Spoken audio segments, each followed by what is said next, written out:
Hello.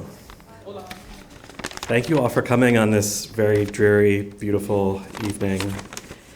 I'm Dan Byers. I'm the Senior Curator of Modern and Contemporary Art at the Williams College Museum of Art. And before we get our program, I just want to thank my colleagues Roz Cruz and Rebecca Dravis for organizing and publicizing this series of artist talks, Devin Nallen for arranging our construction site visits, and our class of 1956 director Pam Franks for her leadership in this process.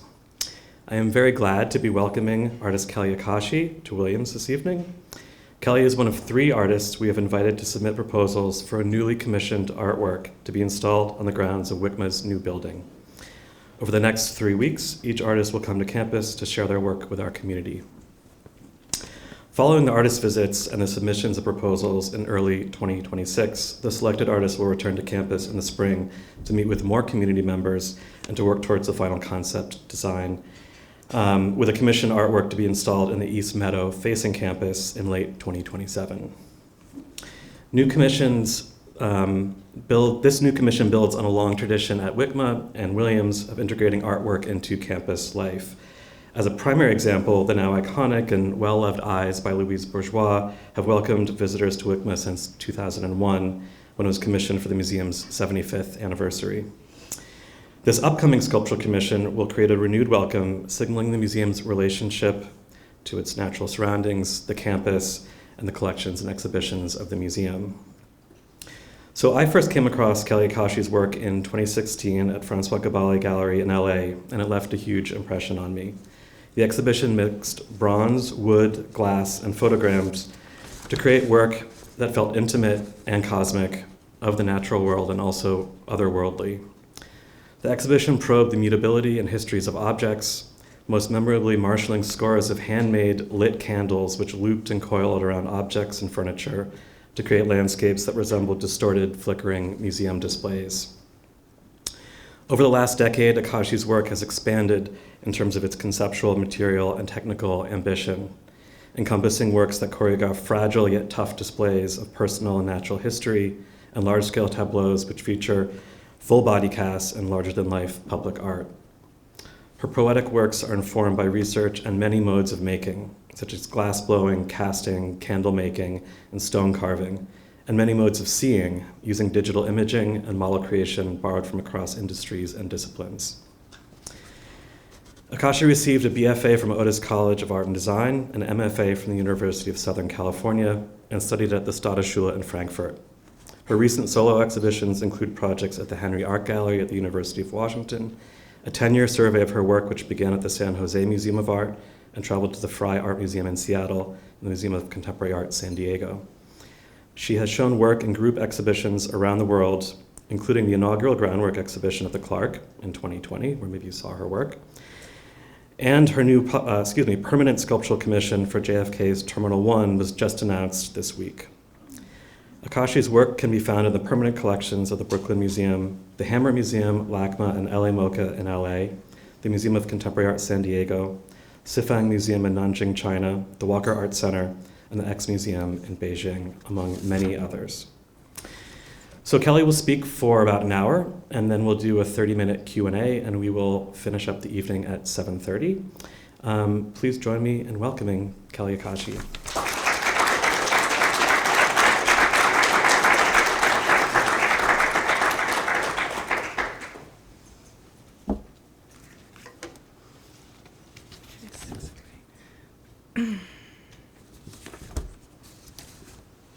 Okay, every time I give a talk, I try to think about who I'm speaking to, and I feel like today it's like a mix of, let's say, duties that I want to fulfill. On one hand, my practice has sort of been slowly expanding into the realm of public art, so I want to speak about that so you understand how did I get to this JFK project, which is like a really big jump in scale and audience for me.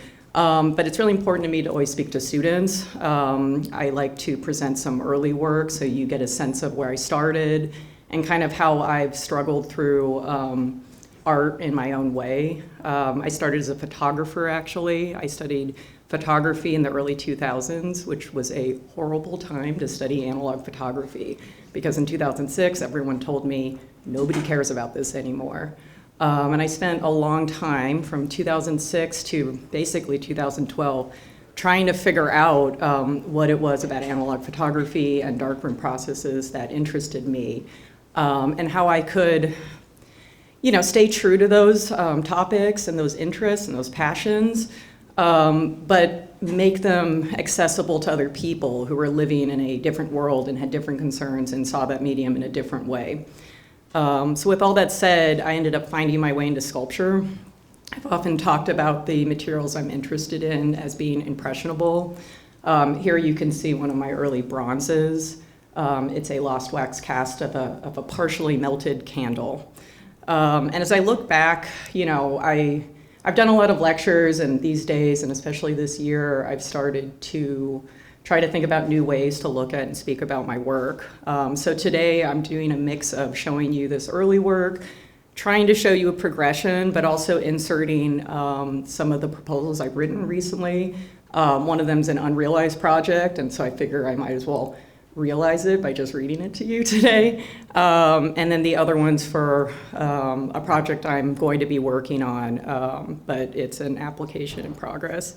So I'm going to insert these things, show you images, move fast and slow, and basically if anybody has any questions in the meantime, any specific curiosities about what I'm showing you, please jump in and don't wait for the Q&A, because it's kind of a pain to go all the way back in the slideshow.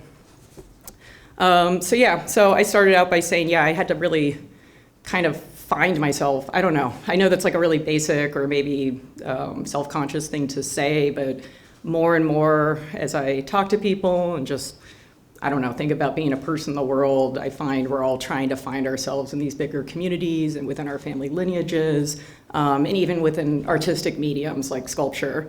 So what you'll see is me trying to show you a kind of progression of me finding my own voice in these materials that I feel like were so overloaded with historical baggage that I really had to fight for and find my place within them. So once again, this is a sculpture. It was in my thesis exhibition called Mirror Image. It was 2014 at USC. And I started out by making candles. That was my bridge from photography into sculpture. For some people, it's very obvious. For others, it's not. But I'm going to leave that for the Q&A. You can ask me later. But I really loved the way they were impressionable. They would illuminate themselves. As a photographer, I was very drawn to objects that produce light. And once I started lost wax bronze casting, I was just super intrigued by the relationship bronze casting has to photography. Here you can see an early display I made for that thesis show. There's 4 different kinds of candles in various states of construction and deconstruction, and this wall itself went through a photographic process. I used liquid light emulsion to capture the density of the emulsion itself in a darkroom, which the darkroom was actually the exhibition space itself. I transformed it overnight and produced this image in a analog process, and all those textures and the kind of shadows you see are from the moment the emulsion was thick before it dried down and became thin. So for me, this was a way to start to bring my interest in photography, which was fairly documentary based before I went through this whole transformation, and really try to make the process about the moment or the event itself. I later, as Dan mentioned, created this work that was shown outside the Clark, and it was shown in the grounds. I showed it very high up near a tree that I can tell you more or less about. But what was really exciting to me about this sculpture was I felt like in 2020 I was coming back around to my early interests, and I was making a sculpture that also operated as a lens. This lens was a double concave lens. It's made out of acrylic, and you can see it pretty well here. It shrunk the landscape down, so as you stood in front of it and looked through it, you could actually see whatever chaos was happening in the natural environment twice. Say if leaves were falling, you would see them happen outside the lens and within the lens at the same time. And I really loved that you were both within a present moment, a direct moment, but also a mediated moment at the same time. I've also began casting my body. I've been doing that since I think 2015. I began with casts on my hands. I first started because I I thought of my fingernails as little mini geological formations on my body. I wanted to capture those. And after I cast my first hand, I realized the whole cast was an index of my body at that moment. So I have an outstanding project in my lifetime to continue casting my body for the rest of my life. They're all unique casts. I don't create reproducible molds. Sometimes for these enlargements, I do scan the wax and enlarge it, but I always use one unique cast that was made directly in a one-time use alginate mold, so it has this very direct relationship to my lived body.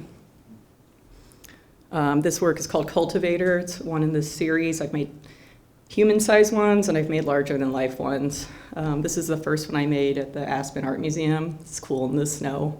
It's a novelty for me coming from LA to see my work in the snow. But yeah, this piece, different. I basically started incorporating flowers with different kinds of symbolism in my work. For this one, I don't know if you guys been to Aspen. Oh my God, it's like the opposite of here. Because there I was trying to find native flora, and everything's so manicured and planned and gardened that it was really, I had to really look online and find things. And so I got into this idea of incorporating native flora so that as people saw them in the sculpture, they might start to recognize them in the environment and see what was native to that area instead of manicured or predetermined. And this is another one that I made in LA. I'll just go back for a second, which is incorporating native flowers in Los Angeles. And I've gone on to, think about different kinds of symbolism and different cultivators, sometimes working with threatened species, endangered species, other times talking to the people I work with to build flowers to honor the people I work with to create these sculptures. So in 2016, with those pictures I showed you before, I was just starting to kind of figure out this vocabulary of impermanence that I was interested in. You can see an early candle work here. And I was very interested also in the spaces that my works would inhabit. So you see examples of, there was a hoop in that earlier image, so as the candles dripped, they created a kind of special space within the larger gallery space. And in the back here, I was trying to create something that felt almost like it was riffing off of a domestic space. When I made this show, I had been making these candles for a while. And basically, they were so wormy and they could conform to anything. I would put them on my body and wear them around the studios. And I would look for vintage, bowls, different things like that. Nothing was very unique. And at some point, I had to reach out to people and say, hey, I need to make some custom bowls. I don't know how. And that's how I started glassblowing. This amazing glassblower named Lob, who I'm still friends with. Lob's an amazing artist too, went into the hot shop with me and said, if you want me to help you, you got to work with me. So I got kind of thrown in the deep end really fast.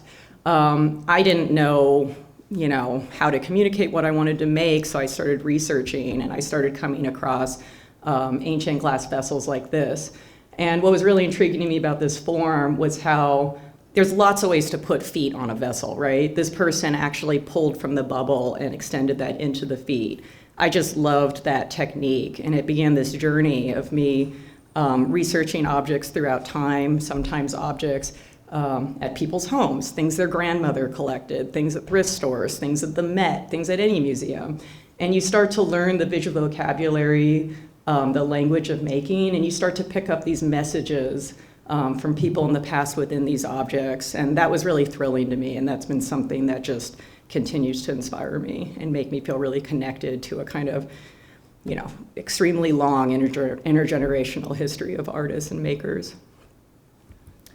This is the 2016 show Dan mentioned at Francois Gavalli. It was I think it was my first, I'll say it's my first solo show. It's my first really big solo show. I love photography. This was my training, this is my background. I started bringing the glass in to image it through, I call them contact prints sometimes, since the glass is making contact with the print, but they're also known as photograms. And I really loved that I could show people the glass in a different way and give you a different kind of information about its material makeup. I also started recreating weeds that grew in my backyard. These were like, I did this really lengthy, intimate process. But for me, I think making a weed was really fun because I feel like I know a lot of artists that have made weeds into art.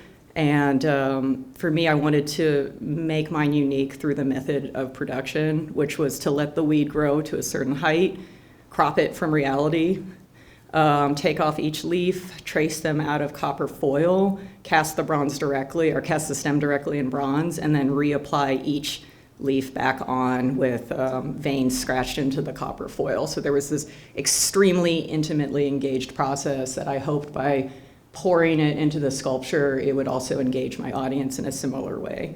I really believe that. I really believe the energy you put into the work you make, people receive it, and I really believe in kind of providing a mix of that to people. See another shot here. This is like the closest thing I've done to a self-portrait, which is funny because of all the hands, but this I called Be Me. It's a cast of a Californian grapefruit citrus. This is the back room that Dan described really well, so I won't describe it anymore. So from there, for me, this was a way I was setting up a material vocabulary. I kind of talked about it a little before, this idea of these impressionable materials. But I wanted more. I wanted to, I don't know, I just kept wanting to like push myself to discover more meaning. You know, why these spirals, for example? You know, I just showed you these candles that are spirals. I'm showing you now fossils. These are from the Natural History Museum. On your left, on the left is an ancient tunnel that some crab dug into the ground, and the tunnel actually fossilized, and they had it in their collection. There's a moon snail here. An ecphora was previous. And I got very interested in finding a way to internalize these interior spaces in a non-destructive way. And so it introduced me to the world of CT scanning. I started CT scanning all these fossils to be able to see their interiors. And then after studying those interiors, I utilized that information in a variety of ways to create these displays that I called complexes. And in each complex, they would sort of address I love the dual meaning of complex. It's almost like an apartment complex where there's all these individuals in there living together and they make up a big unit, or a complex like a psychological complex, a problem. This one's spirit complex. And again, I can tell you more or less about this, but maybe in the Q&A. This I'm really proud of. It's a reverse crystal cast. So the shell you see, which is recreated from the moon snail, is actually a void. There's no material inside of there. And I really love this idea of being able to materialize something immaterial through that process, which is something I've continued to explore. This one's body complex.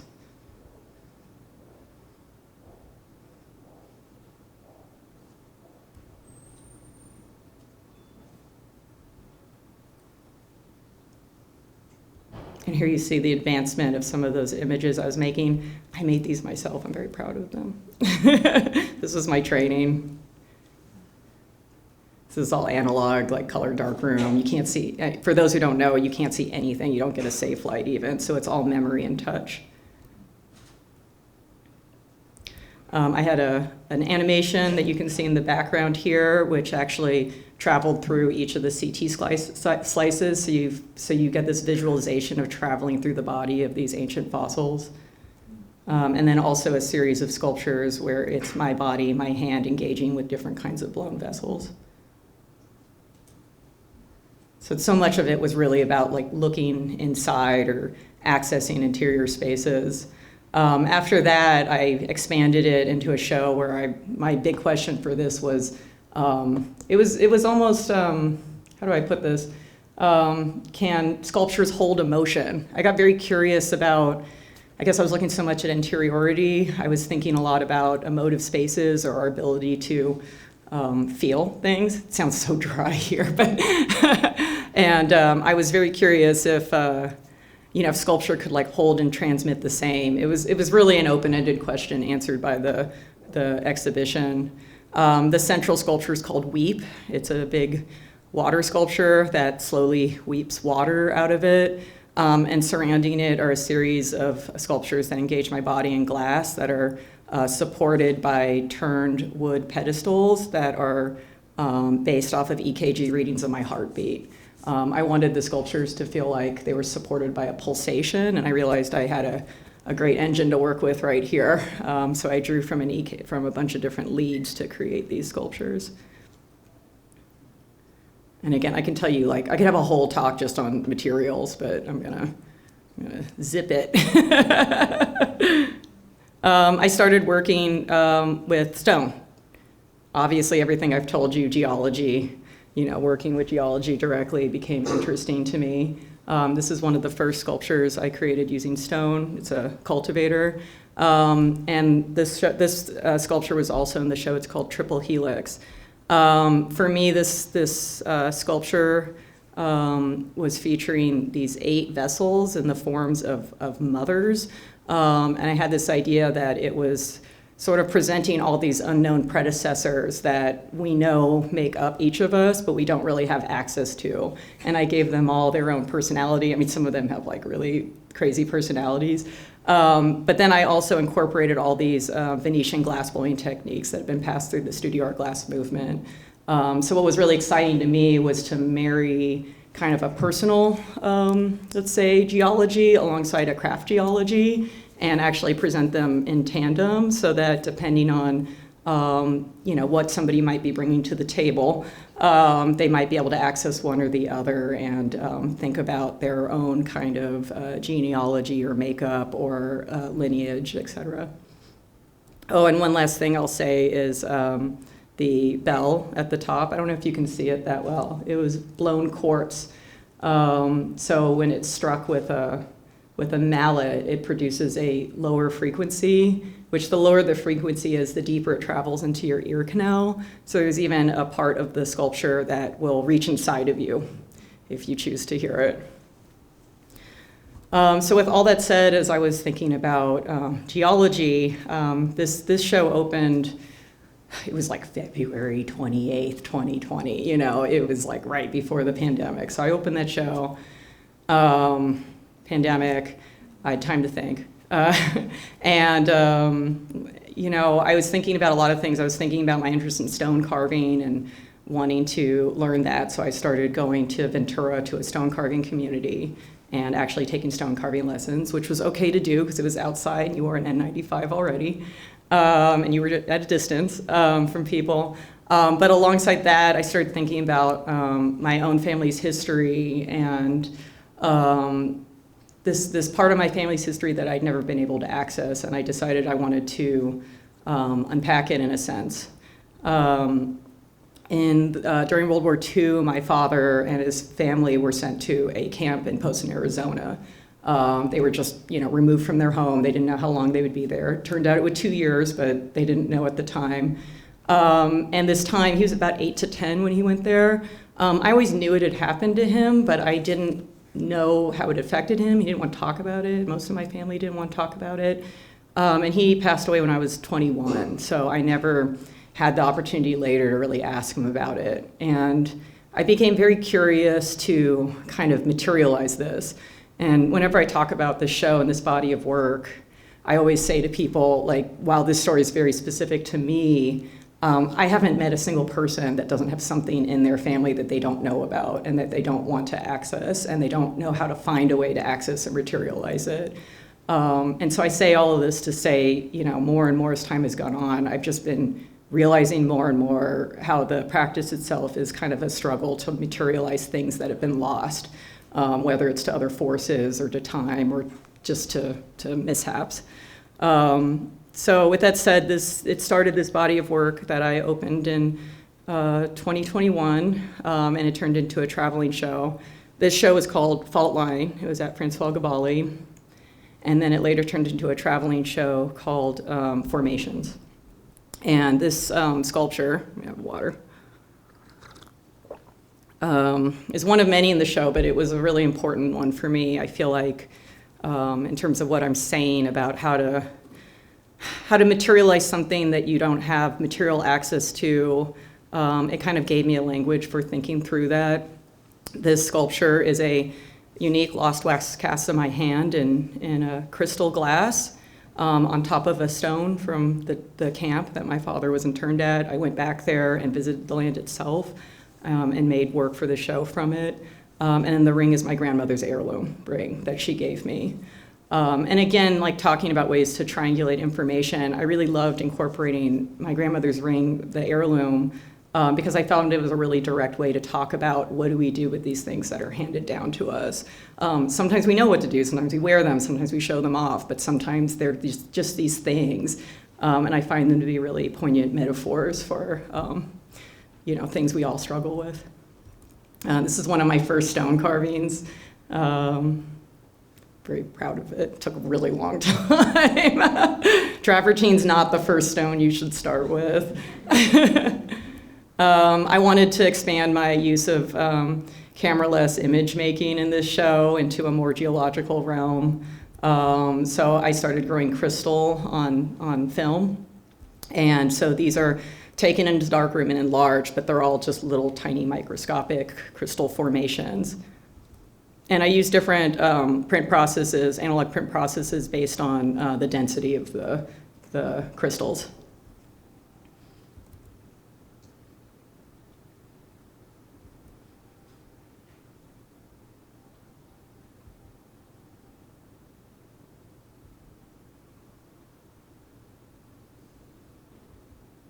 This sculpture was one of the first sculptures I thought of for the show. I thought, I want people to, everyone's got their range of, entry points, and so I wanted to make a work that was literally me excavated from a stone.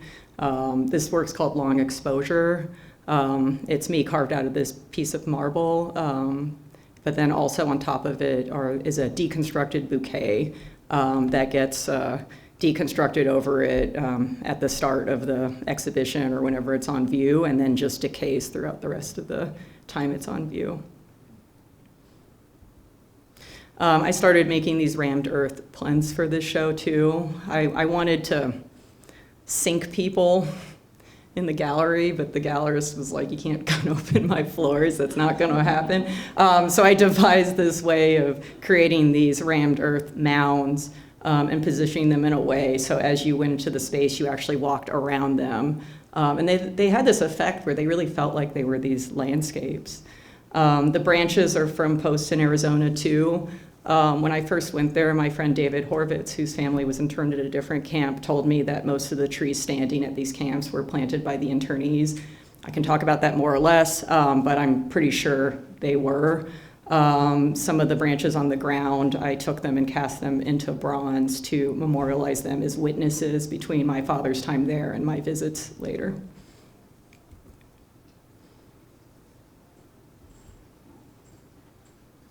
In the foreground, you can see another stone with my grandmother's heirloom.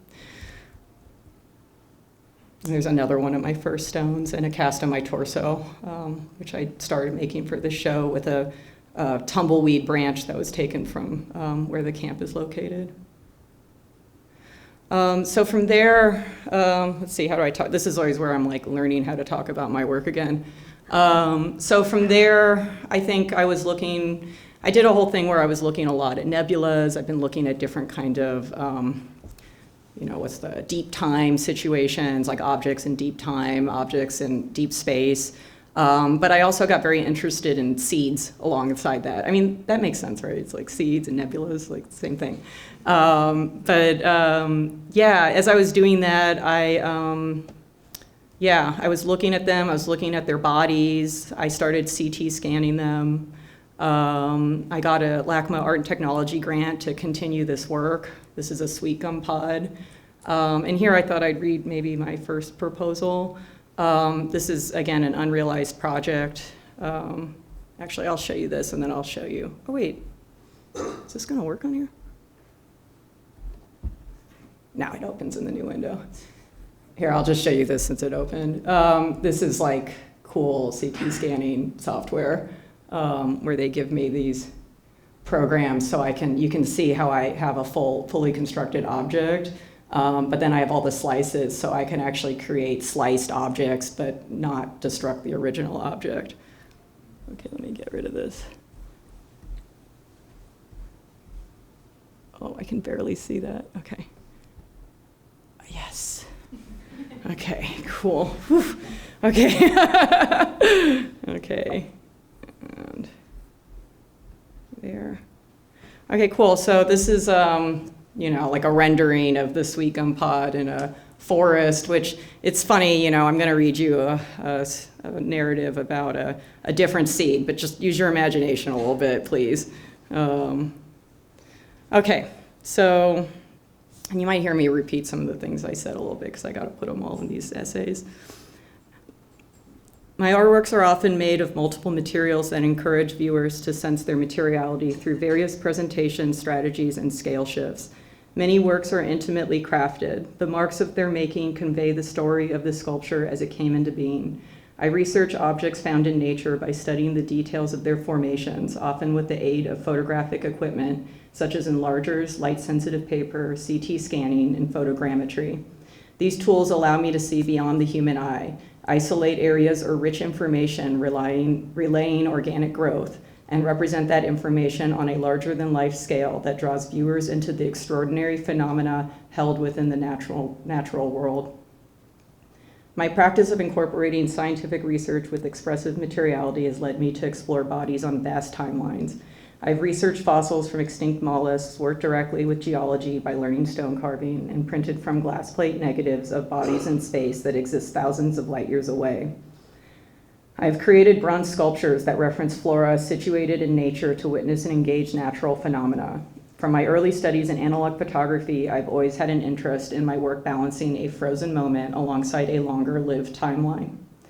For this project, I chose a subject that expands on my previous interests in time transformation photography and biological formations. I began looking at different kinds of seeds from trees as they extend naturally from previous subjects I've studied, and I find them full of symbolic meaning regarding growth, potential, protection, and legacy.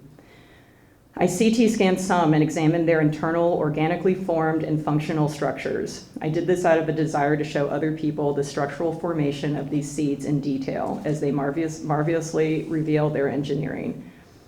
While on a residency at Headlands Center for the Arts in 2019, I visited Muir Woods and learned from the rangers that the redwood trees there are slowly migrating north to seek cooler climates as their current environment warms. After studying my recent CT scans of seeds, I decided to enlarge a redwood tree acorn seed to a colossal scale to serve as a monument for the transitory trees. I proposed to place a 12-foot tall seed split in half of a redwood acorn in Muir Woods along a visitor's path. Each half of the seed sculpture would flank a walking path in the woods. As people traverse the trail, they walk between the halves, thereby entering the body of the seed and being able to view its interior space in detail. I anticipate creatures of all kinds inhabiting the split shell of the seed, plants, moss, and fungi populating porous spaces while insects and fauna seek shelter in its crevices. As time passes, the trees will migrate to hospitable climates, and eventually the bronze sculpture will stand alone. Once surrounded by its predecessors, the seed will be a marker of a time when it existed within a greater ecosystem that has since moved on. And as I mentioned in this came from a story I heard when I was at Headlands that the redwoods are actually migrating north due to climate change. And I got very interested in this idea of is there a way that we can memorialize the moment we're in right now, and not only have it as a kind of message to the future, but also the present, that we can really acknowledge the moment we're in before these trees move on and leave us behind. So with that said, that's one kind of point of interest I had as I was working towards my show that opened in February of this year at Listen. I, of course, was reading this from a public proposal that I proposed, but I also wanted to materialize the seeds in the meantime on a larger than life, but more manageable, more affordable scale, about that big. And I'll show you some pictures of that. But alongside that research and that interest, I also wanted to work with a new kind of platform or pedestal with my work. I knew I was going to have a lot of stone carvings in the show. You can see some of them here. There's another one. So I didn't want rammed earth pedestals. I felt like the earth to earth, it was a little too like one-to-one. I wanted to do something different. And so I thought, okay, I want to work with quartz and steel, but how do I work with quartz and steel? You know, how do I rise to the occasion of making quartz and steel mine? To me, that was like, you know, what am I going to do? And around that time, my family came to me and they said, we had a garage sale of your grandmother's things. Nobody wanted her doilies. Do you want these doilies? And I was like, yeah, they belong on the quartz and steel. I was at like a family dinner and I'm like, they're going on the quartz and steel. So I got really excited because I thought that's, I don't know sometimes a better way to put it, like doilies on quartz and steel, that's the vibe, you know? That's, that's what I'm trying to say. Like, what do you do with this stuff? Like, what do I do with quartz and steel? What do I do with the doilies? I make it mine. So this image illustrates that. This isn't an artwork, unfortunately. I wanted it to be, but that wasn't up to me.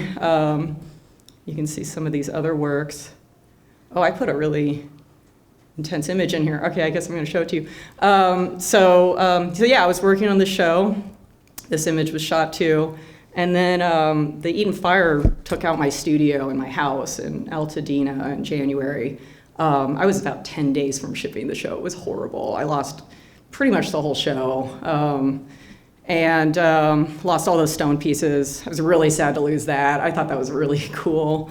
And when that happened, I just, I don't know how to put it. You know, my work's always been about impermanence. It's always been about inheritance, and it's always been about the natural world. And to me, while, you know, those themes didn't shift, it really gave everything a new meaning. And so some of the works from the show, I went in with the help of a lot of friends, and we recreated things, we made things again, new things.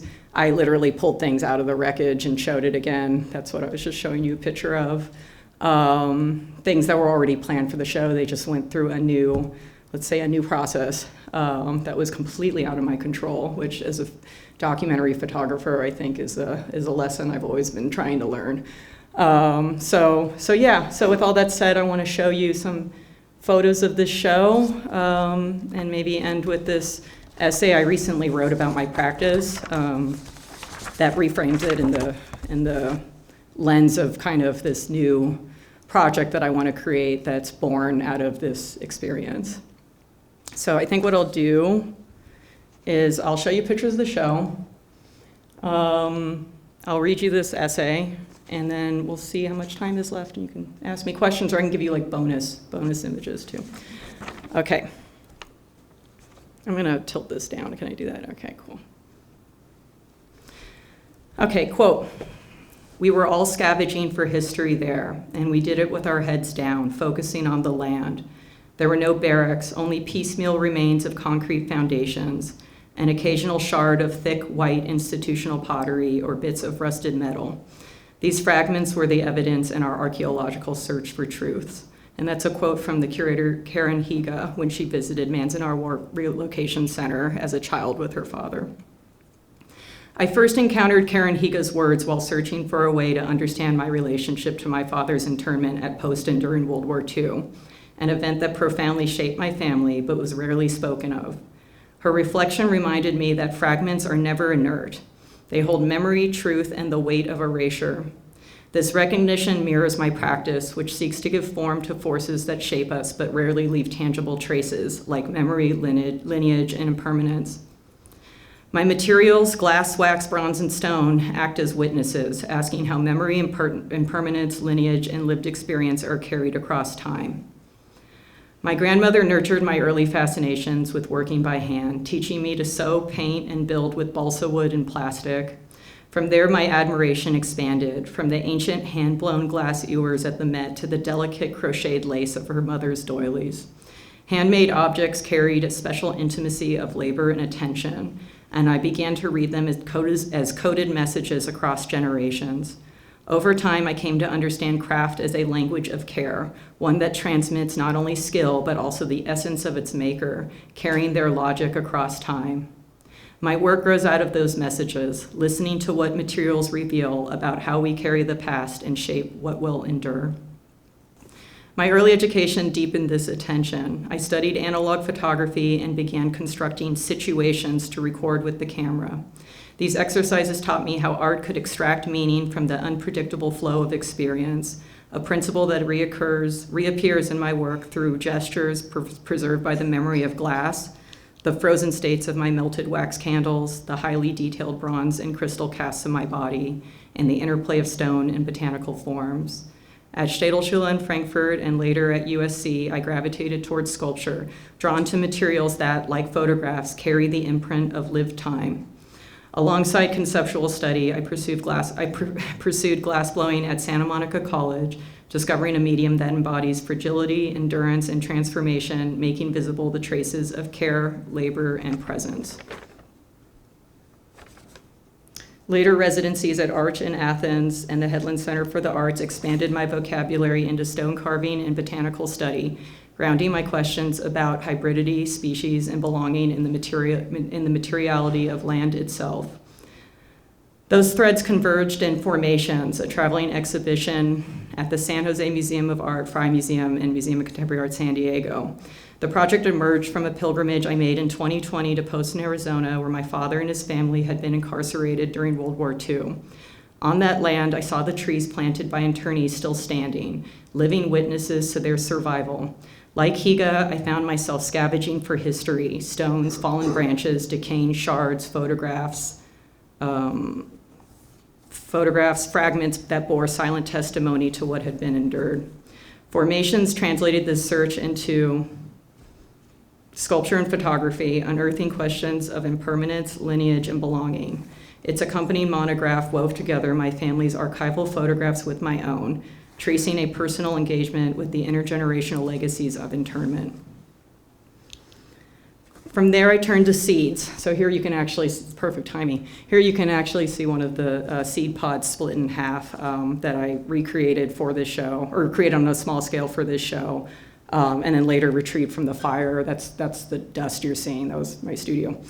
From there, I turned to seeds, small life forms carrying immense stories of perseverance. Awarded the LACMA Art and Technology Grant, I collaborated with new imaging and 3D printing technologies to scale up seeds, cutting them open to reveal their naturally engineered architecture of survival. This work linked my interest in inheritance and continuity to a non-human register, where survival strategies echo our own. Skip ahead a little bit. But nothing reshaped my trajectory more than the Eden fires in January 2025, which destroyed my home studio and nearly all my life's work. What remained were chimneys, skeletal remains marking where lives had once been. In those fragments, I returned to the work of finding meaning through what remains, recalling Karen Higa's words from my research into my family's loss of home due to government incarceration. I was reminded that the full story of a community's devastation and resilience is never easily told, as Karen Higa noted. Sanctioned erasure demands a careful, hands-on recovery of history. The chimney of my own home is a witness, a fragment standing for all that once existed, a shard of survival amid destruction. From this experience, I conceived Witness Altadena, a project to transform my chimney into a glass monument, fragile and enduring, transparent and weight-bearing. Like the fragments at Poston and Manzanar, it will stand as evidence of what was lost and the determination to rebuild and continue. These branches were all gathered in Altadena after the fire.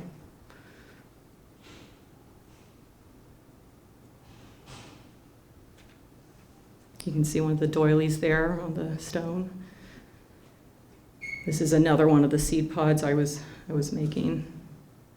And the bottom panel I cut open so you could actually peer in if you got close and see the seeds inside. I also made a bunch of paintings that nobody ever got to see, but you get to see a little one right here.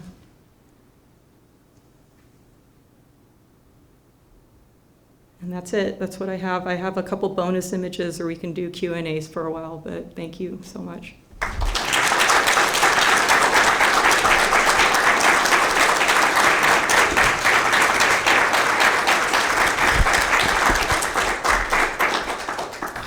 Hi, everyone. Toshva is going to come by with the microphone. If you could please ask your questions in the microphone. wait for it to come so we can all hear you. Oh yeah, I forgot to also say that obviously these cutouts are the doilies too. I don't know, maybe you put that together already, but these cutouts are all based on my grandmother's doilies. So they were both on the pedestals and cut out of the Corten steel directly.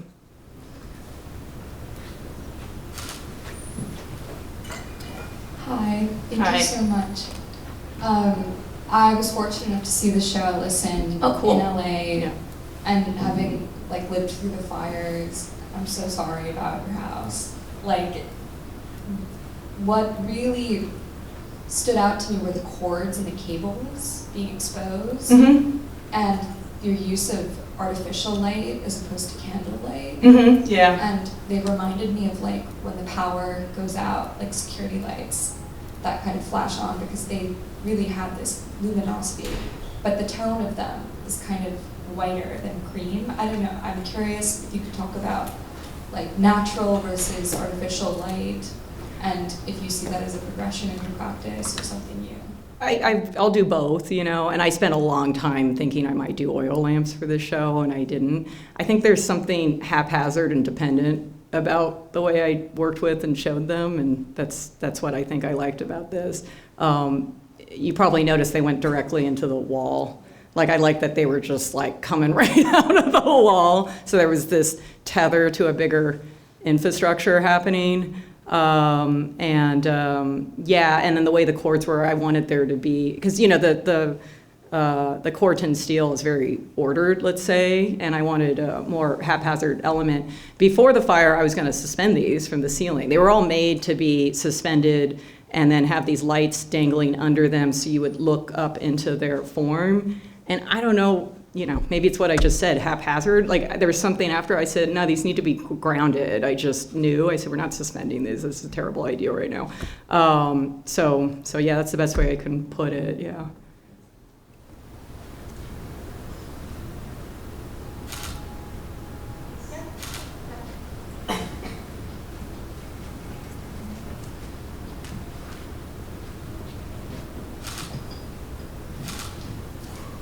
You spoke in such a lovely way about your relationship with craft and how that's changed with materials over time. And I wondered if you could speak a little bit to your use of imaging and how that had changed.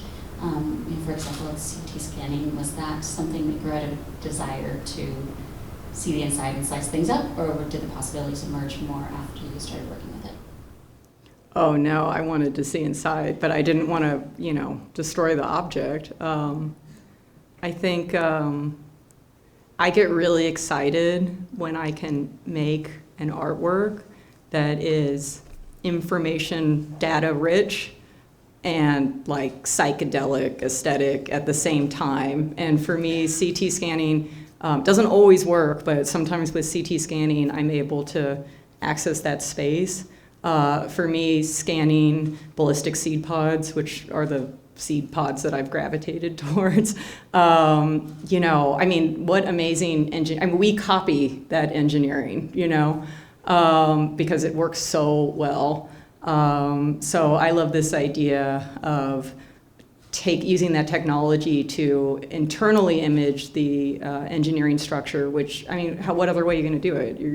I could never imagine everything going on inside of there, and then bringing it to this, you know, wondrous scale where you can see something very much every day in a way you've never seen it before.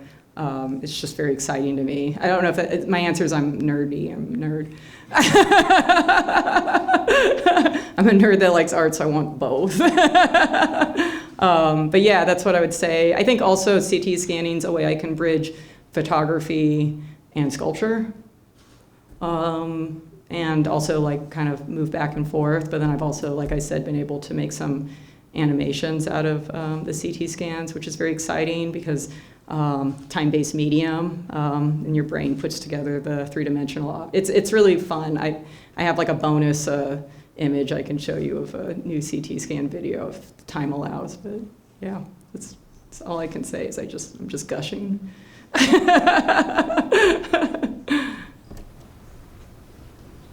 Hello. Hi. Firstly, I loved your point on like permanence and like creating art that lasts like, you know, beyond you, and like what more permanent way of like creating that than like creating an almost sarcophagus of yourself, which I thought was beautiful. I guess my two questions are, what was the thought process behind creating it and like actually like carving it, but also what was the inspiration behind the lighting choice of it? Because I realized that the lighting choice seemed very deliberate, almost ethereal in nature. Mm-hmm. I like drama in my shows and not in my life, but I didn't get lucky this year. That's what I used to tell people. I'm like, I like drama in my art, you know. But I do, because I like to show the forms really well. And often with especially transparent glass, when you use flat lighting, you just don't register the volume the same way. So there's a lot of times in shows I am using a lot of, directional light sources so that you really see things, see forms clearly. That's the best way I can put it. It's very moody, but that was the mood. It was accurate. So, and then you said the thought process behind carving. That one actually, that was done through photogrammetry. So I did a full scan of my body, a surface scan. I didn't do a full CT scan that time. That'd be cool. One day. And then I had it 3-axis CNC'd and hand finished. So I like that it went through a kind of photographic process too. I think, like I had long hair then, I don't have long hair now, but like my body will change. So while I cast my hands a lot, because I think hands change pretty fast on people's bodies, I do more irregular casts of my torso and like the lower half of my body and my face and things like that. So I'll probably do another one in 10 years.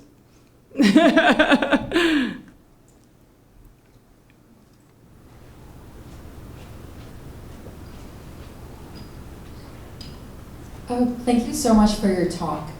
I was really struck by how much you think about the process and like the labor of making and your techniques, and this focus on interiority and exteriority within your work.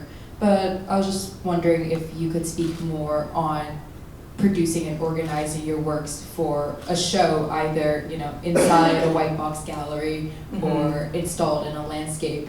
And I was really interested in how you design these shows, and like while you're making these objects, are you imagining where they were going to be placed, especially in relation to each other or like to a room, to a landscape?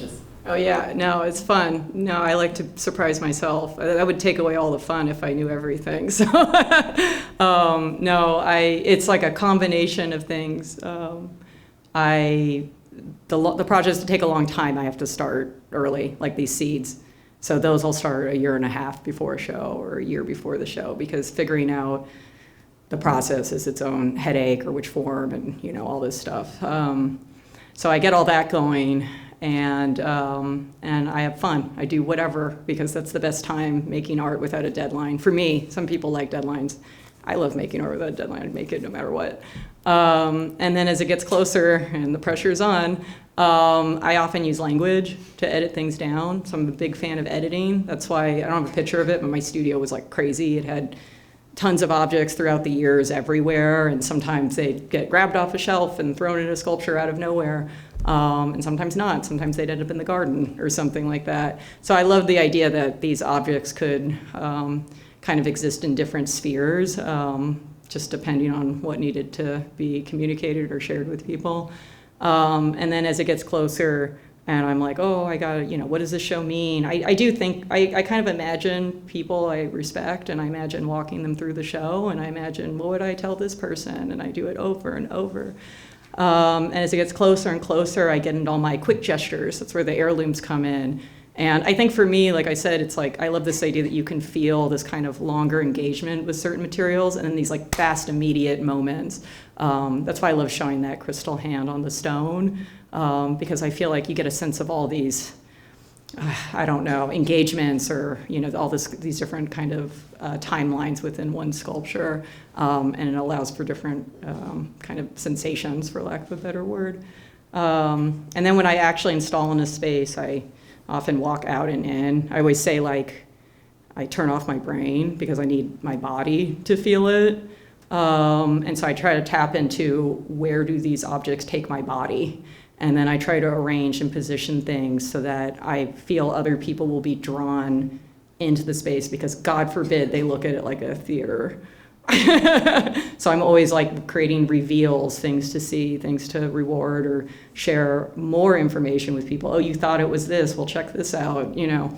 So yeah, that's a long answer to what you said, but it's not an easy, there's not like one solution. But that's kind of my complicated formula. It's just a lot of work. I just work on it really hard. Thank you so much for your presentation. Thank you. You talked a lot about many works that had a deeply personal process for you and a deep tie to, like you said, memory and legacy. I was wondering if you could talk more about the works that you do that are maybe adjacent or maybe a little bit separated from that, like your site-specific works, like the Redwoods Project, how you go about kind of the thought process for making those. Mm-hmm. It's like something a little bit separate from the more personal projects that you do, and how that could look here even. Yeah, it's funny. I find it so personal. I'm like, is it impersonal? I mean, when I was at the Redwoods, I just was like, they're gonna move on, and I want other people to see that. I don't want it to be this idea. I want something to mark that, or kind of stand for that. I don't know a better way to put it. And now you got me thinking, what's impersonal and personal? And I'm thinking, like, is wonder personal or impersonal? Because I always, like, again, have this idea that's seen inside those amazing structures and bodies, you could say. I don't know. I feel like that's a really intimate, I don't know, maybe I'm like overly sentimental about objects and nature, but I just love this idea of sharing that with people and kind of showing them, like, hey, look at this thing that you don't think matters. Like it's really incredible and amazing, and it does matter a lot. I don't know a better way to put it. Maybe I have a very personal passion for those kinds of projects. There's always something like that. I mean, the JFK project's another iteration. Maybe that's one I can talk about because it's like an airport, right? It's like for visitors or something like that. But I don't know, I always put these things in it, like I put my grandmother's heirlooms in it. And for me, it's still like, I really want to talk to, if I'm talking about it, yes, I'm talking about the flora. The flora in this case are New York State flowers. And the idea is it's a sculpture about migration.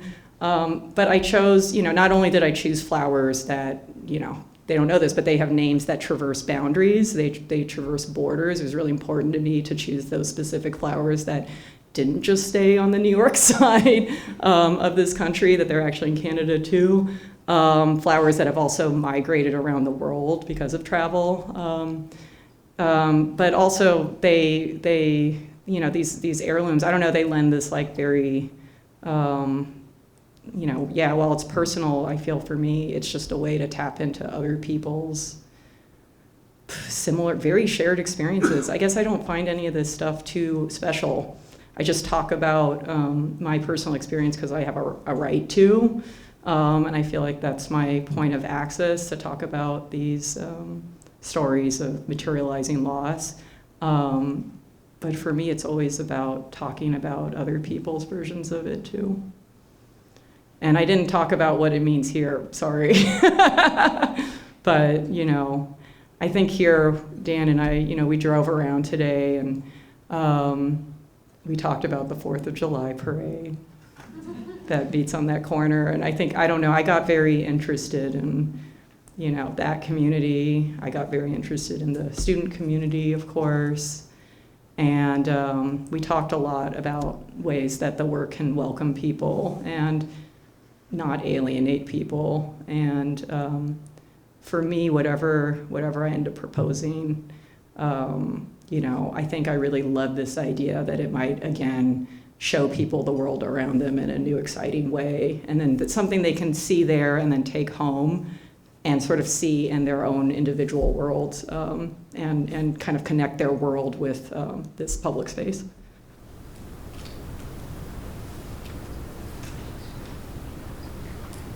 Thank you so much for your talk.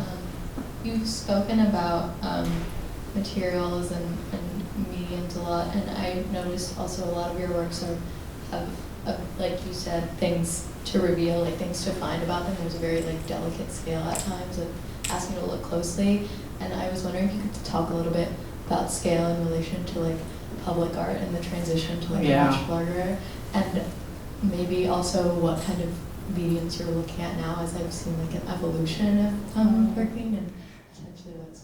Yeah, I tried lace making. I'm not cut out for it. It's amazing. The people that make lace is amazing. And I have engaged a lace maker to make something because I can't go there myself. I skipped over your first question. I went straight to the like, what do I want to do? That's one. But like working with fiber, I think, has always been of interest, and I'll get to it. I mean, I'm incorporating it in my own way, and I've always had rope in my work too. Talking about public sculpture, I mean, when I was younger, I used to think, I'd say a lot of my sculpture is on scale of a human body. It's a 1-to-1. And then I'd say, one day I'll do public sculpture, and it'll be on this fantasy scale. It'll be on this scale of some kind of, imagination, fantasy, projection. I don't know if that's what it is. I think it's hard for me to say that's what I'm doing right now. But I think, the sculpture I'm making there, I mean, it's really about the way it engages, I guess, in different kinds of environments. And I think it's an extra challenge to think about speaking to a wider audience. It's really like I just realized the responsibility of that. That's the best way I can put it. I feel a real responsibility to talk to a wider range of people, and be thoughtful about what I want to say through my art. And I hope I communicated some of that in the talks. I don't have to say it again right now, but I'm really interested in that. Like I like growing up, you see art at night, you see art after a bar, you see art in the morning, like on a, coffee walk or something, or walking your dog, and you're like, don't go near that sculpture, or whatever. But you see it frozen, you see it with dew. Like, I don't know, I'm very interested in the work being engaged in all these different kind of scenarios and headspaces. That's the best answer I can give you. It's like I'm kind of speculating a little since I'm new to it a little bit.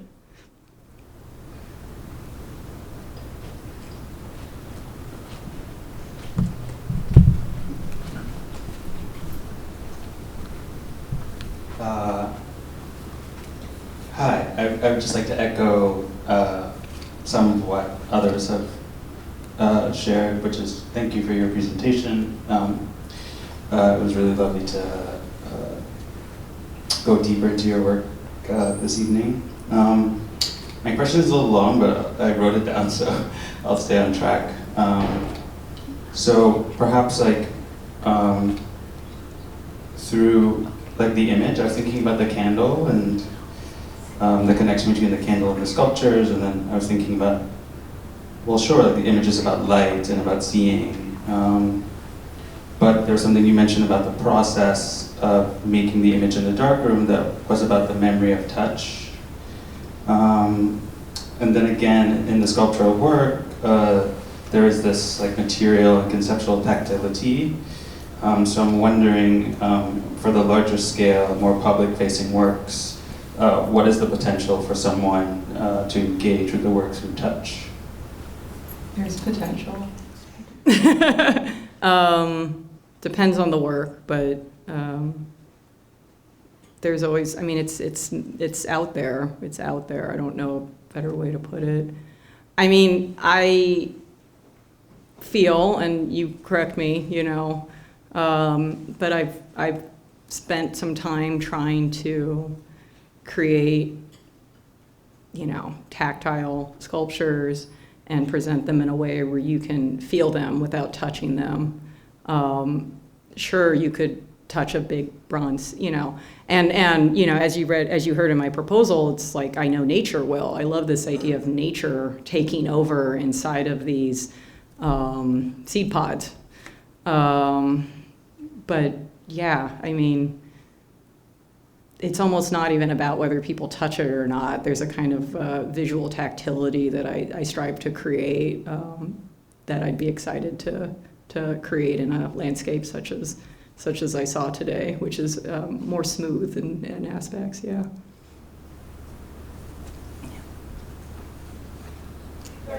Okay, I'll pass it to Oh, you. sorry, I gestured. Thank you so much.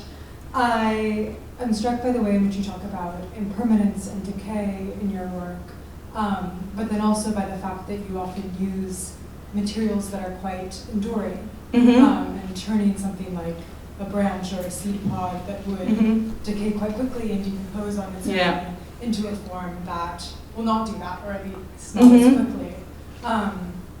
And how you think about that kind of coexistence or tension in your work between this kind of striving or impulse for longevity, for memorialization, for permanence, and its kind of coexistence or tension with an embrace of impermanence and change and decay. Yeah, I mean, I feel like you need something to bounce off of. I used to say stuff like, if you make, like, how do you make a hole, right? You form material around it. It's like I have the same idea or something. How do you recognize loss without something registering that loss? Like, what is the materiality of loss? When you talk about the branches or even cast my body and decay, I'm like, I'm decaying. Like, I'm the thing decaying. And it's, I can tell you that now, and you're like, okay, cool, but like, yeah, I'm not going to be around, and, there won't be molds to keep casting. It's over. When it's over, it's over. And it's hard to mean that when you're 42 and alive and, performing a lecture in front of everybody, but, that it takes time to register that, and just because I'm not presenting the loss doesn't mean the loss isn't there. It's an attempt to, I don't know a better way to put it. You got to bounce off of it. That's the best way I can put it right now. You're welcome. Thanks so much for your very generous, maybe, welcome to the work. I had a comment which maybe bounces off of a few of the questions here, and that has to do with the kind of choreography of your installations and the way you described pulling people through the work. And something that just struck me was the way that most objects in your work serve both as objects in their own right and as platforms or holders of some kind. And perhaps it's in that kind of relation between object and holder that this visual tactility happens, where we move between scales and imagine ourselves in both of those relations, and I find that really compelling.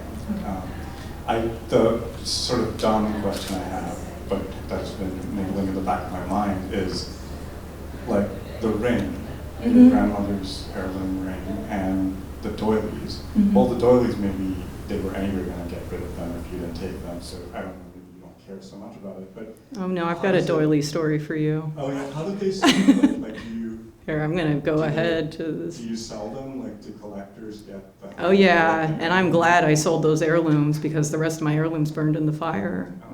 So people used to ask me that, and and honest, I wasn't just saying this. I'd say, if I want to talk about these ideas, I need to share it with the world. It's just like, what am I going to do? Like show people in my home? Like I want to talk to, I've done even at the, I think it was at the Henry, I did an event and people brought their own heirlooms and shared them, and I talked with them about their own family heirlooms, and that was awesome. Like I would do that again in a heartbeat. It was amazing to see people's heirlooms and hear what they meant to them and what their stories were. And sometimes a lot of baggage came out. It was like, whoa, okay. Like it was a forum to like unleash. But yeah, so that's what I'd say pre-fire. Post-fire, you just don't know how long you have things. So I'm really glad they're out there because yeah, some of them are just gone. With that said, I didn't say this, but all the doilies I had for the show burned in the fire. I actually lost all of them.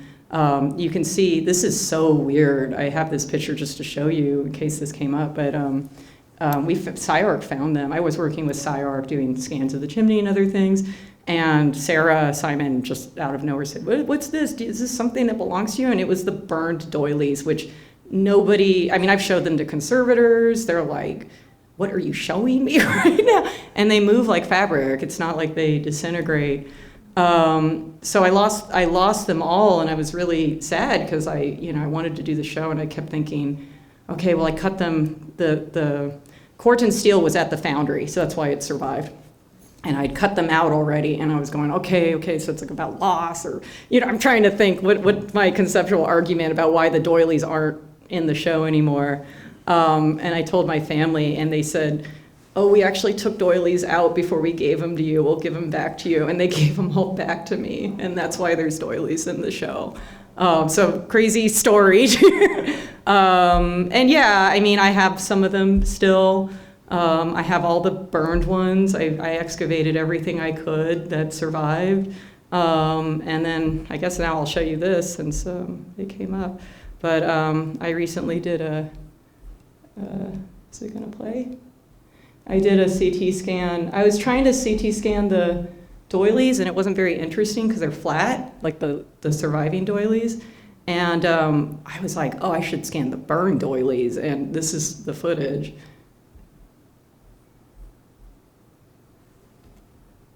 Because they burned, in all these different layers and partial fragmentations. So this is my new project with the CT scanners, is bringing back these burned doilies and now really working with them to be like, okay, let's take this area, scan this at these microns, because you can get different kinds of information based on the kind of width of the object. So these are just the full burned pile. I have 2 of them. So this is like brand new stuff. Yeah, it's like sneak peek. But yeah, who knew? I mean, this is like a mystery. I can't believe I can even show you this, but yeah. Yeah, I let people buy them. That's the answer to your question, because it's safer with them than me is what I've decided.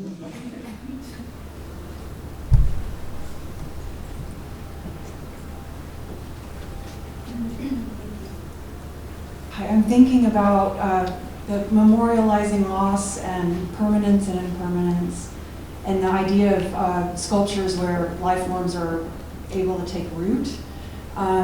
Also, public works and assumptions about permanence and longevity, and wondering if in a couple of previous examples of work, I think I see this, but in future ideas about works, do you think about anything that needs tending, or artworks that need some kind of tending over time? Actually, I don't know if it's still in view. I have a piece at the Aldrich that's like that. It incorporates plants into it. And some of the cultivators have been like that too.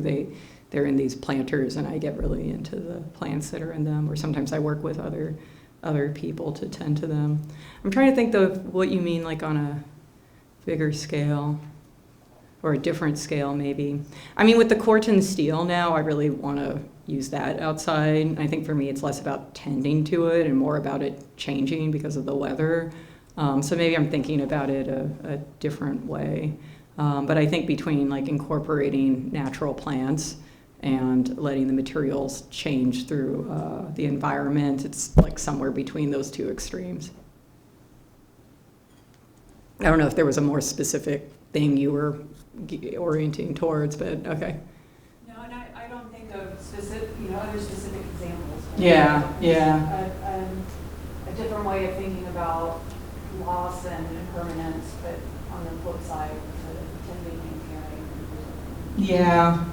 Yeah, it's almost like I get into this idea that the thing I made is the fixed thing, and then it's like you really recognize the change around it over time, maybe, is what I'm thinking. I think we'll take one more question.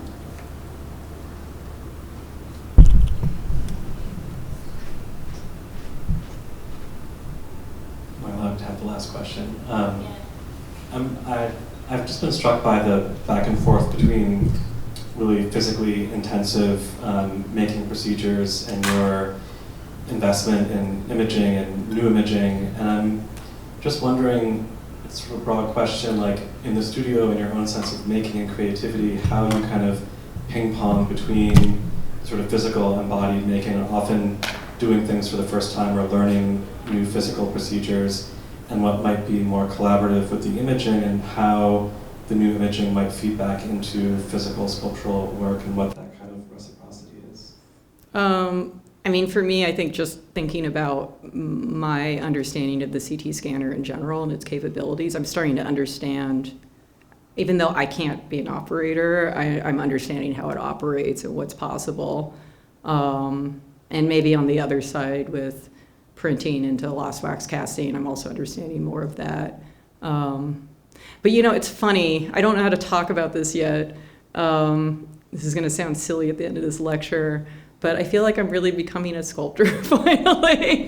But I say that insofar as I feel I've utilized a lot of either photographic processes or processes that I tend to speak to as indexical. And not that sculpting by hand isn't indexical in its own way, but I think I'm getting, somehow there's some part of me that's getting very interested in that labor and that touch. I don't know a better way to put it, and it's not really the answer you probably were expecting, but there's something happening in my head.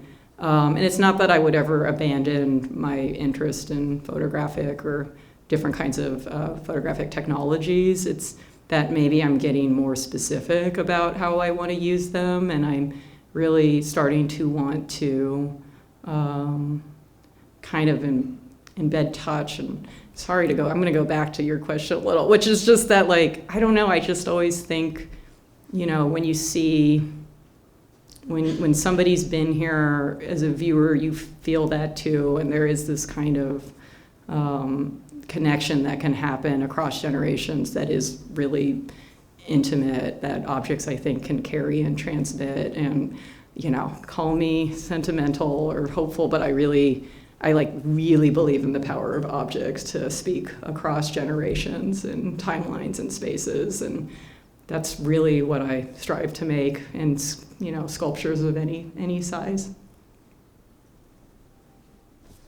Thank you so much. Thanks for all your questions.